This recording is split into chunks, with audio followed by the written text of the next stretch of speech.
Huddle Up Podcast is sponsored by Arena Eats. Log on to the website arenaeats.app, that's arenaeats.app, for the ultimate fan experience. At your favorite sports venue, Arena Eats mobile app, pre-order, express pickup, and in-seat delivery. How do you place your order?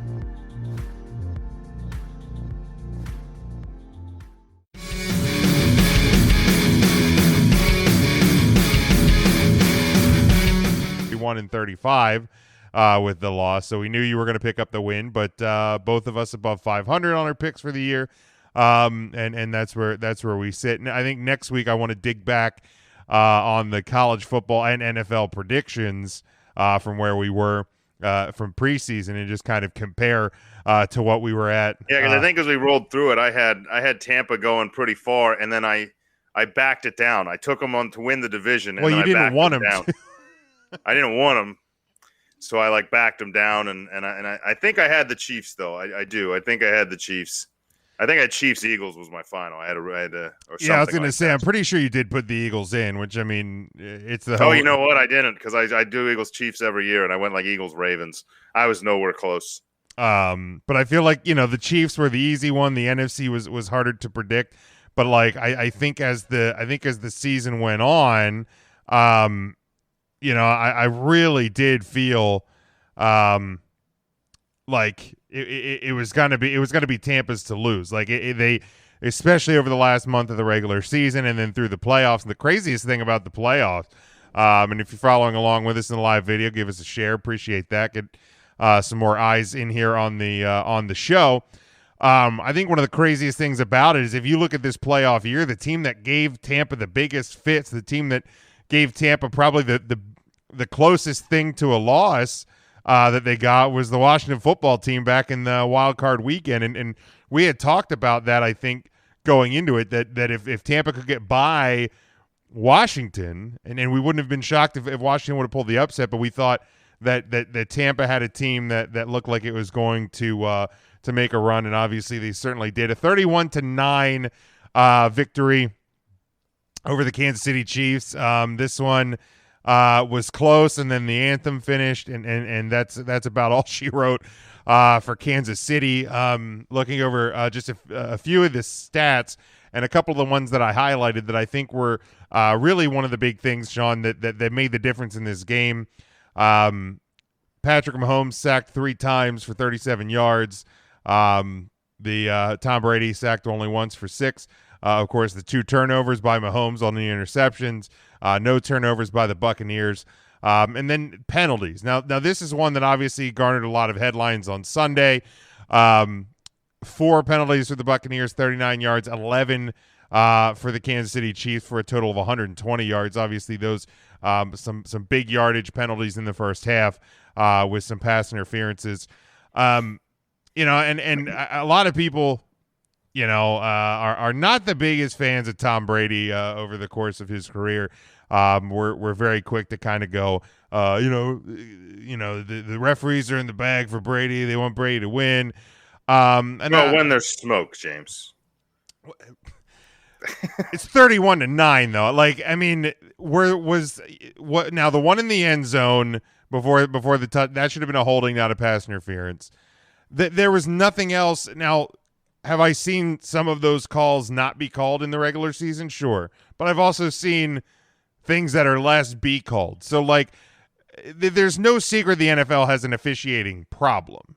And we've discussed that ad nauseum on this show year after year after year. There's no questioning that the NFL has an issue when it comes to officiating consistency and, just, right or wrong, what have you. But I think the call to, they're just in it for Brady is just kind of lazy. I mean, I did look back on the season. The Kansas City Chiefs were the 4th most penalized team in the NFL.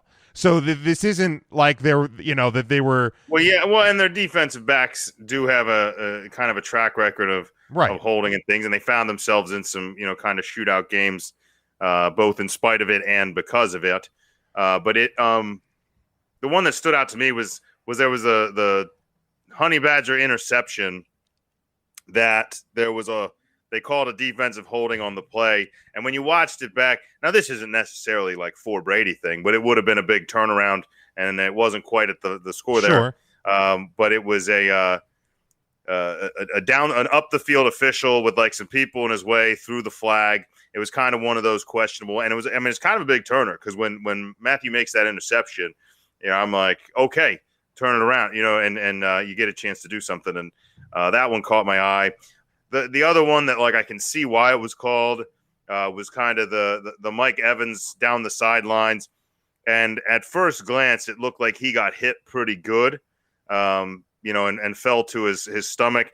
The throw was questionably catchable. I mean, I know it landed close enough to assume it was catchable, mostly because Mike Evans is a freak of nature. Right, exactly. You got to take into account the athleticism of the receiver. When they showed the replay, it was actually very minimal contact. It happened pretty early, and I think it definitely, when you took a second look at it, you could tell Evans realized he wasn't getting there and just kind of Evans sold it to flop.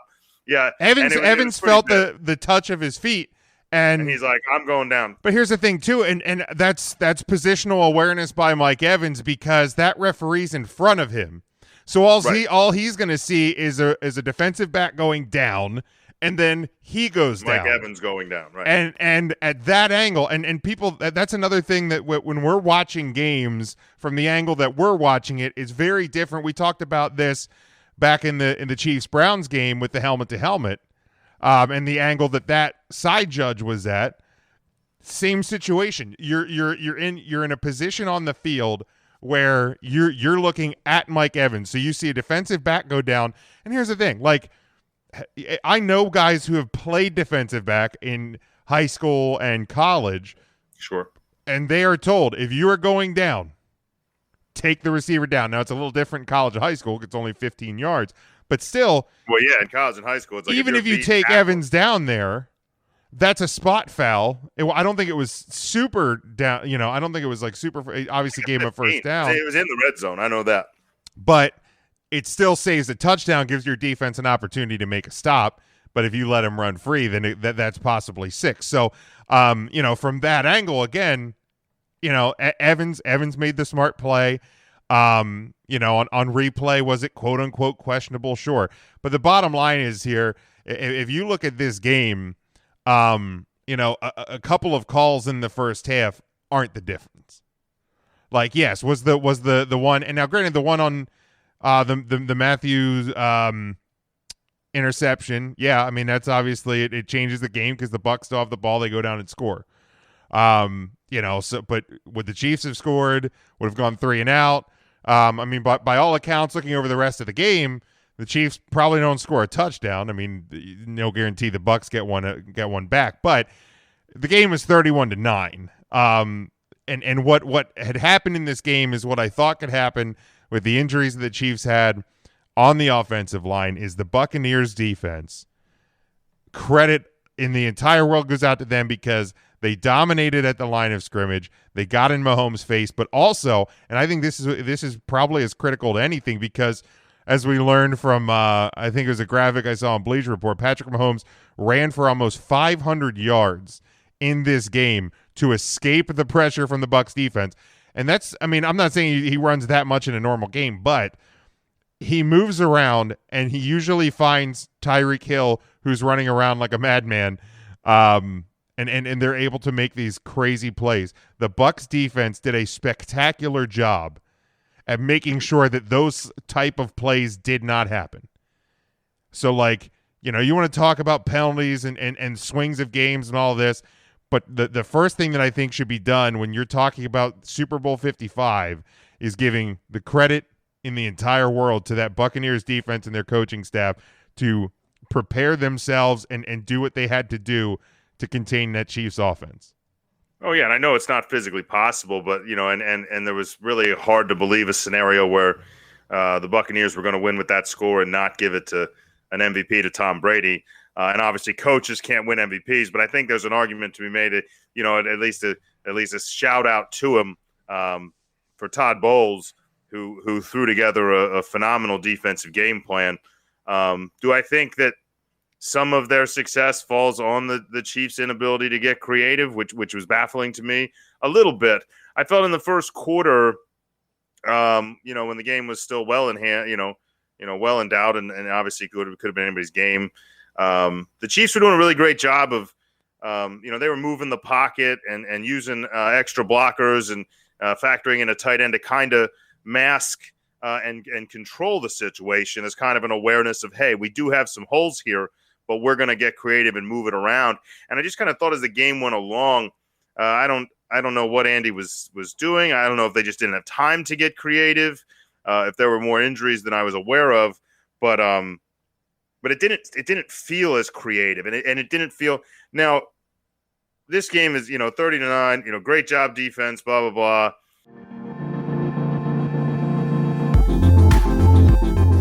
Huddle Up Podcast is sponsored by Arena Eats. Log on to the website arenaeats.app, that's arenaeats.app, for the ultimate fan experience. At your favorite sports venue, Arena Eats mobile app, pre-order, express pickup, and in-seat delivery. How do you place your order? There's obviously two very impressive plays, and people are posting about him with Pat Mahomes all over the place.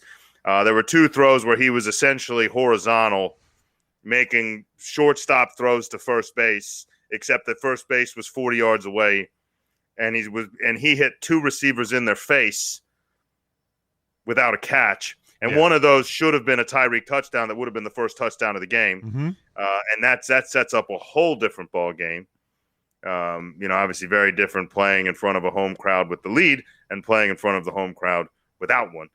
So that sets that one up. And the other one, I don't remember if it was Hardman or Pringle or who got hit in the face on that. I think it was Hardman. But man, it's kind of one of those, and I don't know. When you look at some of the statistics, like the fact that through three quarters, Pat Mahomes was still kind of at a point where he had as many rushing yards as passing yards, was just baffling. And I don't know if Tyreek Hill was taken out of the game, like just by safeties, but I thought late in the game they tried to get him some underneath stuff, and I'm like, you should have done that way before this. Yeah. They had to get the ball in his hands more. And Kelsey was hot, so why not? Keep feeding him, but even early on, really though, strange offensive performance, especially with a struggling defense. I don't know. I think the Chiefs' offense lends itself well to being, obviously to being a deep threat. But I don't know. With that kind of speed, you can easily do underneath stuff and hope it breaks. I just was kind of disappointed that didn't happen. Yeah, even early on though, like Kelsey was dropping passes. It was just a very uncharacteristic game for the Chiefs offense. And I mean, you're going to have those games. Unfortunately, they don't want it to be this one. No, yeah. They had it on the biggest stage, which is never good, but it's going to happen. There are going to be times when things don't click and things just don't work out. And again, missing three starters on the offensive line, including your left tackle, against this defense is never gonna bode well for the Kansas City Chiefs. I also wonder too, and I mean they kind of glazed over it, and I get why, but you have to wonder too if obviously the situation with Andy Reid's son didn't play into it in some degree, just with preparation and guys' minds being elsewhere. I mean, Andy's a big family guy. He's had tragedies in his family in the past, and you got to wonder if that didn't play into it as well. The Chiefs definitely did not look like their normal selves. But Super Bowl 55 in the books, 31-9 again in favor of the Tampa Bay Buccaneers. Yeah, and Jason Pierre-Paul was – Shaq Barrett had himself a game, but Pierre-Paul was everywhere. Of course, picking up his second Super Bowl ring, so like one for each finger he has left, which is pretty great. There will never be a time that I don't find Jason Pierre blowing up his hand and making you can make fun of that immediately next day. Like there's no waiting, there's no too soon. Because you should know to not play with fireworks. You're a professional athlete who you're is an better adult with your hands than without. You're an What if it had adult, blown off your arm? right? Or like, or a or leg. killed you. Or yeah, exploded, you're dead. You know what I mean? Like, you were lucky. You're worth way too much to yourself and to other people, at the very least monetarily. Right. Like, maybe you're worth nothing to yourself, and if that's the case, call someone. But if it's otherwise, if like you're at least worth a lot of money at the very base, and you have a skill set that people would probably stab someone in the heart to have. So like, stop doing stupid things. Yeah, if there's one, maybe easy. he should go out there and be like, stop doing stupid things. Put both rings on both fingers. Go out there and be like, I could get more, but what's the point?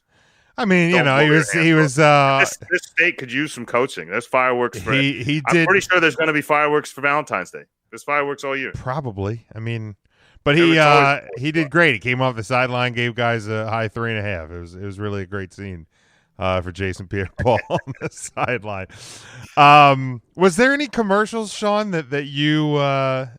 Is there one that you enjoyed the most before we talk about? Well, there's Brady? one that blew up, and it was a really late commercial. But there's one that's been blowing up on Twitter, and it was like the stunt double State Farm commercial with like Drake from State Paul Farm. Rudd. There's like Paul Rudd as Pat Mahomes, and like the Rodgers double check guy as Aaron Rodgers, and they were like angry about it. And then it was Drake from State Farm, was Jake from State Farm, which was hilarious because he's one of the few people to walk on that screen, more Jack than Jake from State Farm. And I thought that one was really great. The one that slipped under the radar, I haven't heard anybody talk about, was the Bud Light commercial where they brought back like the Bud Light Legends. Bud Light legend, dude. I love Bud Light Legends. Put it together, and Dr. Galakowitz was there, and like, I mean, and yes, I am, and it was. You had the Bud Bowl bottles. Everyone. It was amazing. The Real American Hero guy singing. You had the Dilly Dilly guy. Oh yeah, the lead singer from Survivor, right? Yeah, it was amazing. Dude, I love that. And I think and it made me remember Real Men of Genius. And you know what? This week I'm gonna have to watch. If there's anybody listening to this that doesn't remember the Real Men of Genius Bud Light ads, just go on YouTube and check it out. You'd be surprised how long the collection of those actually is. There's there was so many. There's so many of them. It's unbelievable. All hilarious. Yes. Yeah, like that was a great callback. They were talking about that. Really bad to pay wearer. Like that guy. They were talking about it on Howard Stern, and they were like, they didn't get it, but it's like, if you don't pay attention to Bud Light ads and don't like watch and remember, then you won't get it, because it was a callback to so many of the great ones. I did like. Here's to you, really bad toupee wearer. The Will Ferrell one was really good. And that was pretty good. There was some disappointing. There were a couple kind of more heartfelt, attempts, which was cute. I was a big fan of was it DoorDash or one of them doing the homage to restaurant workers. Yeah, with the Sesame Street. Right. Yeah. Well, it was that one, and then it was that one I liked. I liked the Sesame Street one, but I thought they were any of the ones where those commercials, those DoorDash companies are we're here to support local businesses, but they also charge 30% delivery. Yeah, I was gonna say it sounds good. It sounds good. But for a few $1 million, you can convince America you care. Yeah. So the M&Ms, the sorry one that was in the first quarter. Yeah, that was pretty good. That one I liked. The lemons, the Bud Light Seltzer lemons, where it was raining lemons. Okay, that one had its moments. I was what is happening here? And then I watched the guy get drilled in the face. Yeah. I'm like, this is worth it. I'll watch that all day. And the other ones were the Rocket Mortgage, the Tracy Moore, the Pretty Sure. The difference. Pretty Sure. Yeah. The difference between Pretty Sure and Absolute. Pretty sure we'll make it. Yeah, those are pretty good. So those were some. There were a couple big names that arrived in some commercials. Had a couple of those. Wasn't there one with I'm trying to remember if it was a Patrick Stewart or something. There was one with one of the big sci-fi names was in there, and I don't know. I thought as a whole it was kind of a down year, but when you have a couple major companies, Oh, I thought the Matthew McConaughey Doritos 3D was entertaining enough. Yeah, It was very predictable because I'm like, he's going to go in that machine and he's going to expand. Yeah, I got my hands on some of those, the 3D Doritos, and they are delicious. The spice, I remember the spicy ranch. The spicy ranch are amazing. The 3D Dorito. There's a lot of people in a lot of arcades, and they're very Bugle-esque. That are very excited that that's back. And if Code Red's still available by the bottle, break out your old Xbox. I believe it is. I believe Halo. you can still get Code Red by the. Throw in the Halo. Just do it. Just do it. Put in 3D Doritos. You'll be fine. Now you can get like stuffed crust from anywhere. Just have yourself a party.